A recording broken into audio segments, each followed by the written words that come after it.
नहीं, ठंडी जगहों पे लोग जल्दी आग के सामने नहीं बैठते हैं पूरा दिन। भारत के उत्तर पूर्व में पहाड़ों के बीच बसी है एक ऐसी दुनिया जहां संगीत सिर्फ सुना नहीं जाता, महसूस किया जाता है। जहां मुस्कुराने के लिए किसी वजह की जरूरत नहीं पड़ती और हर दिन एक छोटे से उत्सव की तरह जिया जाता है।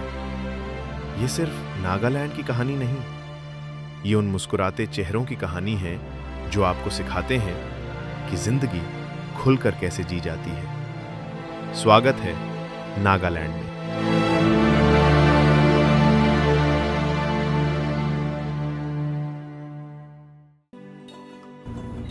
हर यात्रा सिर्फ दूरी तय नहीं करती, कुछ यात्राएं इंसान के भीतर भी बहुत कुछ बदल देती हैं।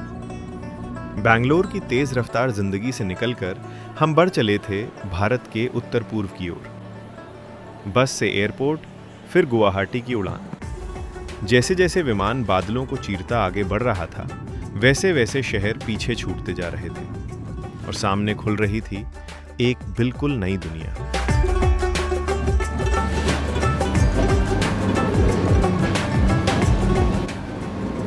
गुवाहाटी से दीमापुर तक का रेल सफर इस पूरी यात्रा के सबसे यादगार पड़ावों में से एक था। खिड़की के बाहर दौड़ती हरियाली, छोटे छोटे स्टेशन और हर पल बदलते नजारे। धीरे धीरे एहसास होने लगा था कि हम सिर्फ एक जगह से दूसरी जगह नहीं जा रहे थे, बल्कि एक नए अनुभव की ओर बढ़ रहे थे। दीमापुर पहुंचने के बाद रास्ता पहाड़ों की ओर मुड़ गया। घुमावदार सड़कें, ठंडी पहाड़ी हवा और दूर दूर तक फैली खामोशी।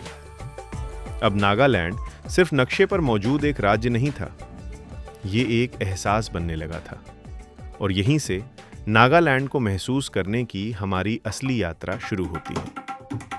इंतजार नहीं हो रहा है, चलिए चल के देखते हैं।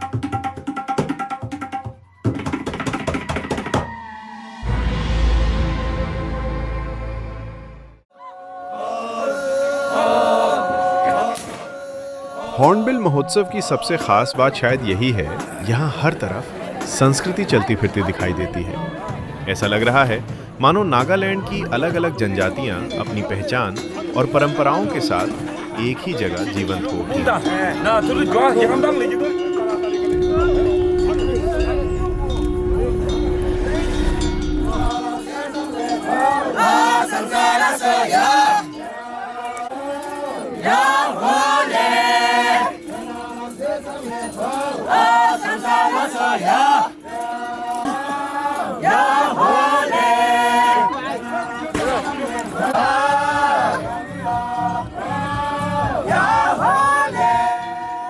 इस वक्त मंच पर दिखाई दे रही है चांग जनजाति की प्रस्तुति और ऑनेस्टली इनकी एनर्जी पूरे माहौल को कंप्लीटली अलग वाइब दे रही है। नागालैंड की ट्रेडिशनल वॉरियर ट्राइब्स में गिने जाने वाले चांग समुदाय का इतिहास काफ़ी इंटरेस्टिंग और इंटेंस रहा है। पुराने समय में यहाँ हेड हंटिंग जैसी ट्रेडिशंस भी मौजूद थीं, जहाँ दुश्मन का सिर केवल युद्ध की जीत नहीं, बल्कि साहस, सम्मान और वॉरियर आइडेंटिटी का सिंबल माना जाता था। कहा जाता है कि किसी योद्धा की बहादुरी को उसके शरीर पर बने ट्रेडिशनल टैटू से भी पहचाना जाता था।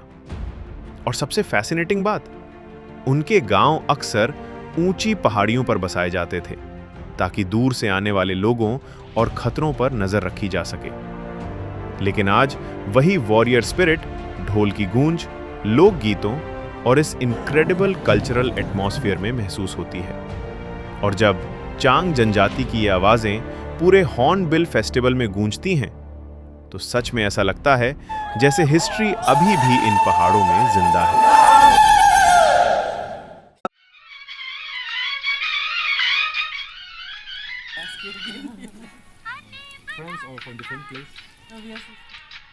मंजिल मिलेगी भटक कर ही सही, गुमराह तो वो हैं जो घर से निकले ही नहीं। और शायद सफ़र की सबसे खूबसूरत बात यही होती है, कभी कभी रास्ते मंजिल से ज़्यादा याद रह जाते हैं। हाथों में जूतों, राइस पियर, ठंडी पहाड़ी हवा, आग की लपटों की गर्माहट और लिबू की धुनों के बीच महफिल धीरे धीरे रंग पकड़ रही थी। दिव्य आनंद, अगर नागालैंड आकर आपने ट्रेडिशनल राइस बियर यानी जूथो नहीं पिया तो समझिए बहुत कुछ मिस कर दिया। यहाँ तो इसे ऑलमोस्ट मैंडेटरी माना जाता है। दिन भर हॉर्नबिल फेस्टिवल की भीड़, रंगों और उत्साह के बीच रहने के बाद अब सब कुछ थोड़ा धीमा हो गया था। लेकिन यही वो पल थे जहाँ किसी जगह को देखने से ज्यादा उसे महसूस किया जाता है। कुछ लोग गाने गुनगुना रहे थे, कुछ अपने सफर के किस्से सुना रहे थे और कुछ बस आग की लपटों को देखते हुए उस पल को जी रहे थे। Yes, I knew that it gets really tasty. You have this the nursery also, right? लिबा की एक तार, कुछ उंगलियां और पहाड़ों की खामोशी। शायद सबसे खूबसूरत संगीत हमेशा सबसे सरल होता है। We just have subjects. We just have Something. Please. उस रात नागालैंड की ठंडी वादियों में आग की उन लपटों के आसपास बैठकर हमें एहसास हुआ कि कुछ पल कैमरे के लिए नहीं होते, कुछ पल बस जीने के लिए होते हैं। No, I mean earlier you were singing. I'm just 2 minutes back, right? No, Just try.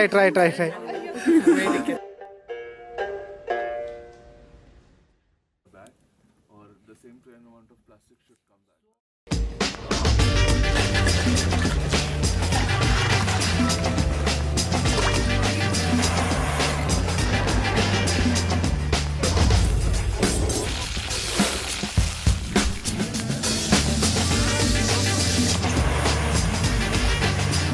कहीं आपको ऐसा तो नहीं लग रहा कि रात खत्म हो गई? ना, नागालैंड की रातें इतनी जल्दी कहाँ सोती हैं। अभी कुछ देर पहले हम कैंप साइट पर बॉनफायर के पास बैठकर सुकून भरा माहौल एंजॉय कर रहे थे, लेकिन सीधे बॉनफायर से फेस्टिवल में आते ही पूरा माहौल बदल गया। चारों तरफ गूंजता हुआ म्यूजिक, लोगों की एनर्जी, डांस और सिंगिंग करते लोग, हाथों में राइस बियर और हर तरफ बस हाई एनर्जी। कहीं ट्रेडिशनल नागा बीट सुनाई दे रही हैं तो कहीं मॉडर्न म्यूजिक पर झूमती भीड़ दिखाई दे रही है, और फिर बीच बीच में गूंजती बंदूक की आवाजें और उसके साथ नागा वॉर क्राइज।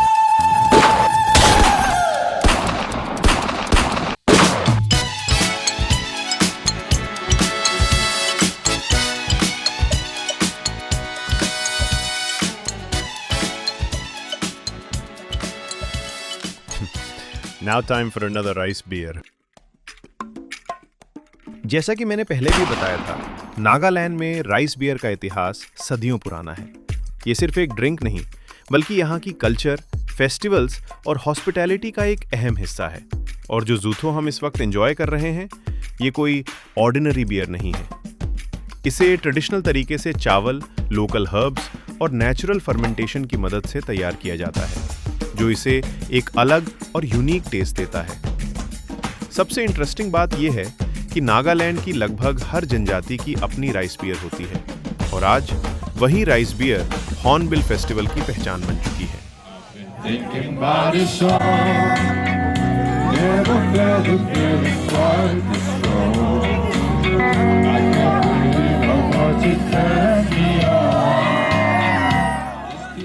और रात अभी पूरे रंग में आ चुकी है। स्टेज पर ये रॉक स्टार आज पूरा माहौल बनाए हुए है। और सबसे अच्छी बात यह है कि यहाँ ऑडियंस सिर्फ सुन नहीं रही, लोगों से उनकी पसंद का गाना और चॉइस ऑफ लैंग्वेज भी पूछा जा रहा है। Hindi, Bhojpuri, Spanish, middle eastern, Gujarati, Bhojpuri. अगर आपका मन हो तो आपको स्टेज पर आने का इनविटेशन भी मिल सकता है।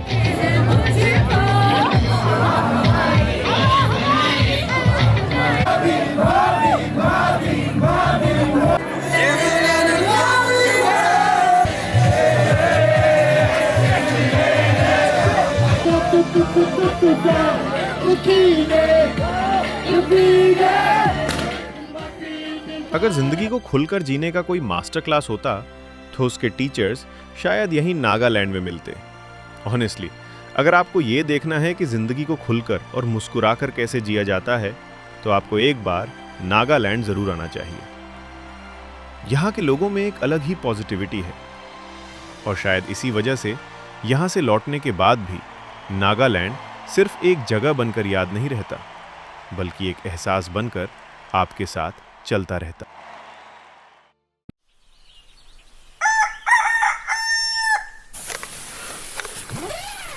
कल रात हॉर्नबिल फेस्टिवल की एनर्जी और एक्साइटमेंट अपने एक चरम पर थी और आज सुबह ज़ाख्मा की ये एकदम कंप्लीट साइलेंस। समय कम था, प्लान तो जूकू वैली जाने का था, लेकिन दिल ने कहा फिर कभी। इसलिए आज सुबह हम निकल पड़े ज़ाख्मा को थोड़ा और करीब से जानने। ज़ाख्मा अंगामी नागा लोगों का एक खूबसूरत गांव है। ज़ाख्मा विलेज में घूमते हुए जगह जगह आपको अंगामी नागा कल्चर की छाप दिखाई दे जाएगी, कहीं घरों की नक्काशी में तो कहीं दीवारों पर बने इन पारंपरिक चिन्हों में। और अगर मैं गलत नहीं हूं तो ये सिर्फ सजावट नहीं, बल्कि मिथुन और फीस्ट ऑफ मेरिट जैसी पुरानी परंपराओं से जुड़ी कहानियों की निशानी है।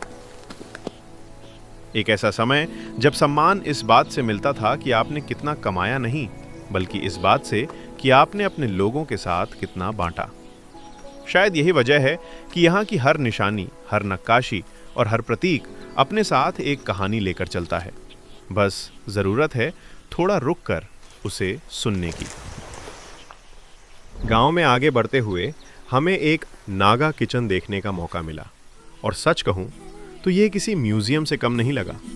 यहाँ रखी हर चीज सिर्फ रोजमर्रा के इस्तेमाल की वस्तु नहीं है, बल्कि कई पीढ़ियों से चली आ रही जीवन शैली का हिस्सा है।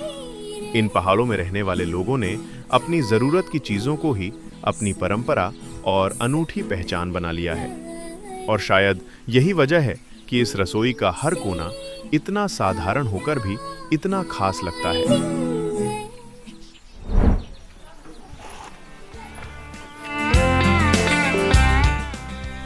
यहाँ सर्दियों की शुरुआत होते ही हर घर में एक जरूरी काम शुरू हो जाता है, आने वाले महीनों के लिए सूखी लकड़ी जुटाना। गांव में चलते हुए आपको लगभग हर घर के बाहर लकड़ियों के ढेर दिखाई दे जाएंगे। कहीं लकड़ियां करीने से जमा करके रखी गई हैं, तो कहीं लोग सुबह सुबह उन्हें काटने और तैयार करने में लगे हुए हैं। इन्हें देखकर ये अंदाजा लगाया जा सकता है कि आने वाली सर्दियों की तैयारी कितनी अहम होती है। ले आ रहा है, अच्छा, इसको पुराना वो साइड कर देगा। ओके। यहाँ पहाड़ों में ठंड सिर्फ कुछ हफ्तों की मेहमान नहीं होती, इसलिए लोग पहले से ही आने वाले महीनों के लिए फायरवुड इकट्ठा करके रखते हैं। पहाड़ों की कड़ाके की ठंड और भारी बारिश के बीच यही लकड़ियां इन घरों को गर्म और जिंदा रखती हैं।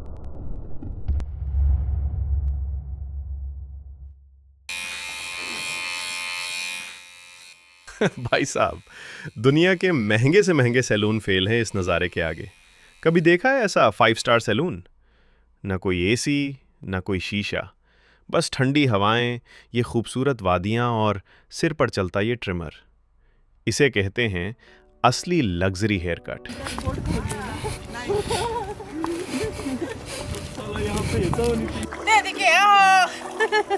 Muddy water now. We are catching snail. घूमते घूमते हम भी कुछ देर के लिए एडवेंचर मोड में आ गए और मिशन था मछली पकड़ने का। अब हमारे फिशिंग स्किल्स कितने अच्छे थे उस पे नो कमेंट, लेकिन कॉन्फिडेंस ऐसा था जैसे सालों से फिशिंग कर रहे हों। ये फिश है। अरे वाह, राम ने आखिरकार एक मछली पकड़ ही ली। आज हम फिशिंग आए हैं और फिशेस को पकड़ने के लिए कोशिश की है। और भाई का एक्साइटमेंट देखिए, लगता है मिशन कंप्लीट।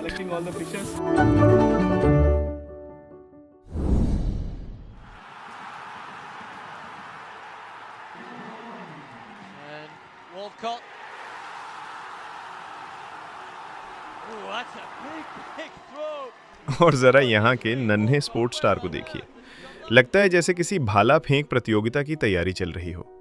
चेहरे पर मासूमियत और एटीट्यूड किसी ओलंपियन से कम नहीं है। और शायद इस गांव और यहाँ के लोगों की सबसे अच्छी बात भी यही है सादगी, मुस्कुराहट और हर पल को खुलकर जीने का अंदाज। सुबह कब दोपहर में बदल गई पता ही नहीं चला। गांव की गलियों में घूमते हुए, लोगों से मिलते हुए और उनकी रोजमर्रा की जिंदगी को देखते हुए ज़ाख्मा अब किसी नई जगह जैसा नहीं लग रहा। और शायद किसी भी सफर की सबसे अच्छी बात यही होती है, कुछ घंटों के लिए ही सही, लेकिन आप उस जगह को सिर्फ देखते नहीं, उसे महसूस भी करने लगते हैं।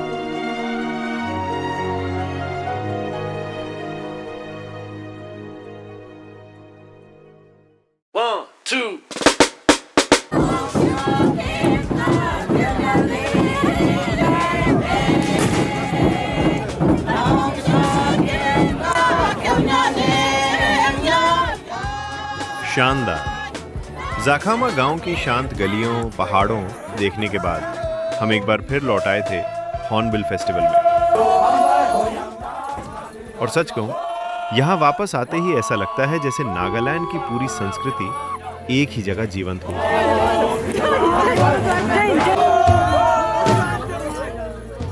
ढोल की थाप, पारंपरिक वेशभूषा और उत्सव के इस रौनक के बीच कोन्याक संस्कृति अपने पूरे रंग में नजर आती है। कोन्याक लोगों की एक खास पहचान है उनके चेहरे पर बने पारंपरिक टैटू। एक समय था जब कोन्याक योद्धाओं को नागालैंड के आखिरी हेडहंटर्स के रूप में जाना जाता था। हालांकि ये परंपरा कई दशक पहले समाप्त हो चुकी है, लेकिन आज भी कुछ बुजुर्ग उस दौर की यादों को अपने साथ संजोए हुए हैं। पुराने समय में वे अपनी बंदूकें, गन पावर और पारंपरिक डेव यानी बड़ी तलवारें खुद बनाया करते थे। आज इन गीतों, नृत्यों और उत्सवों के माध्यम से कोन्याक जनजाति अपनी समृद्ध विरासत और संस्कृति को नई पीढ़ियों तक पहुंचा रही है, और यही परंपराएं इस उत्सव को इतना खास बनाती।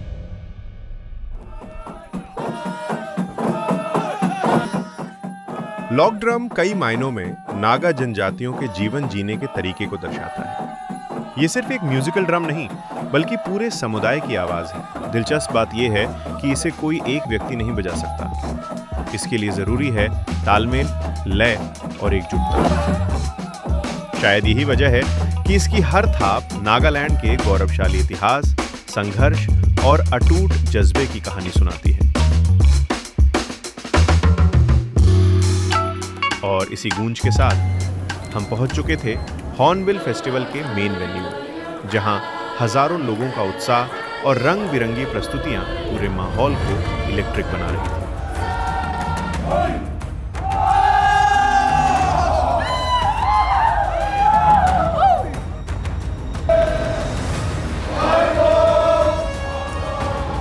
वक्त कुछ देर के लिए पीछे लौट गया। हॉर्नबिल फेस्टिवल सिर्फ नागालैंड की जनजातीय संस्कृतियों को संजोकर रखने का माध्यम नहीं है, बल्कि ये उनकी जीवन शैली, उनके विश्वास और प्रकृति के साथ उनके गहरे जुड़ाव की भी एक खूबसूरत झलक दिखाता है। यहाँ हर प्रदर्शन, हर गीत और हर परंपरा के पीछे एक कहानी छिपी है, एक ऐसी कहानी जो पीढ़ियों से आगे बढ़ती चली आ रही है।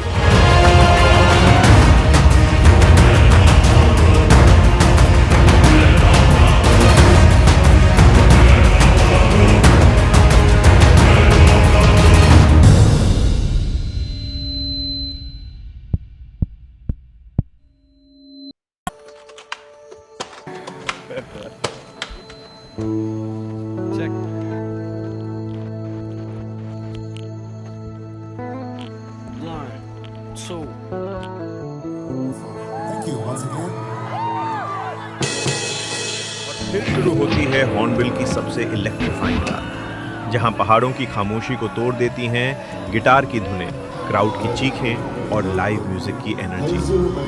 Welcome to the rock side of Hornbill festival.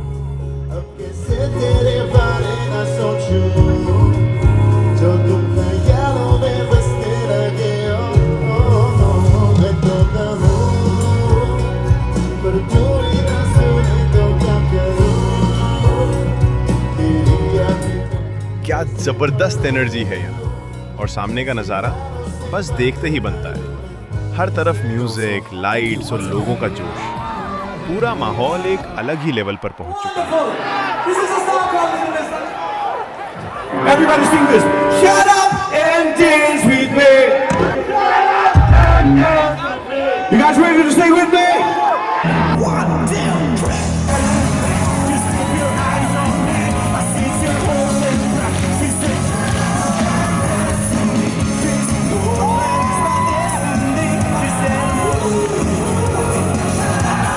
अभी तो बस शुरुआत है और रात कहाँ तक जाएगी इसका अंदाज़ा लगाना मुश्किल है।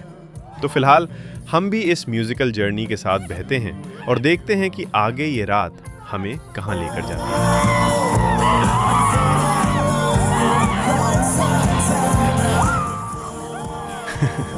वैसे अगर आपको लगता है कि इंडिया में रॉक म्यूजिक का सबसे बड़ा सेंटर सिर्फ मुंबई, दिल्ली या बेंगलोर है, तो नागालैंड और नॉर्थ ईस्ट आपको काफी सरप्राइज कर सकते हैं।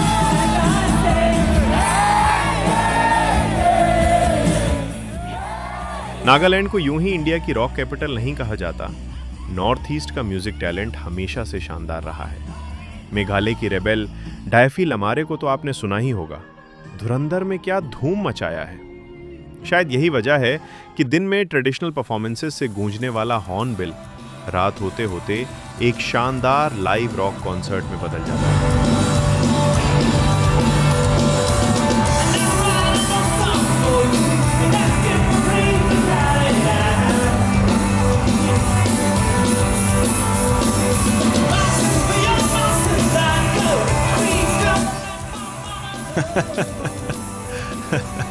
भाई साहब, इनकी एनर्जी देखिए। लगता है म्यूजिक नहीं, करंट दौड़ रहा है पूरे शरीर में। स्टेज पर बैंड परफॉर्म कर रहा है, लेकिन असली शो तो यहाँ चल रहा है।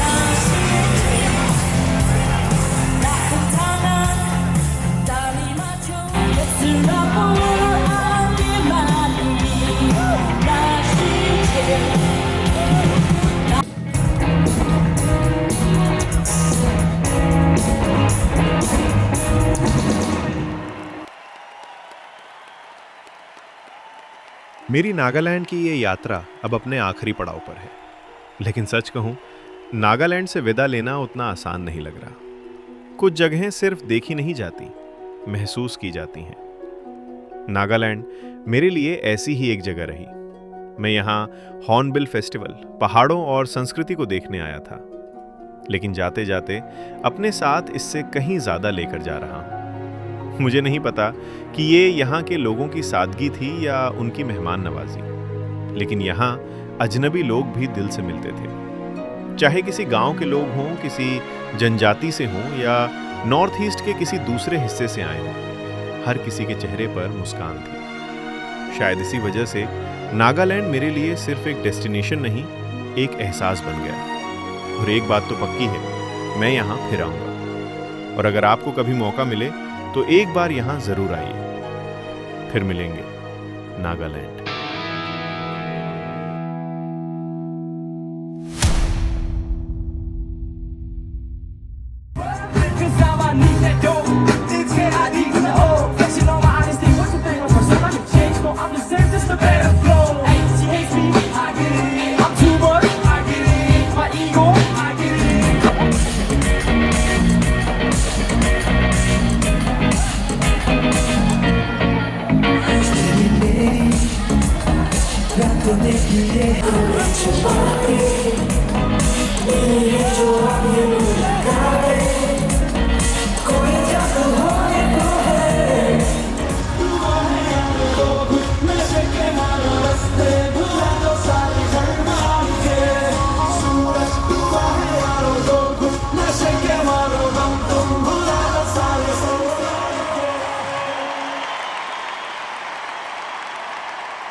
आँखों में जिसके कोई तो ख्वाब है, खुश है वही जो थोड़ा बेताब है। जिंदगी में कोई आरज़ू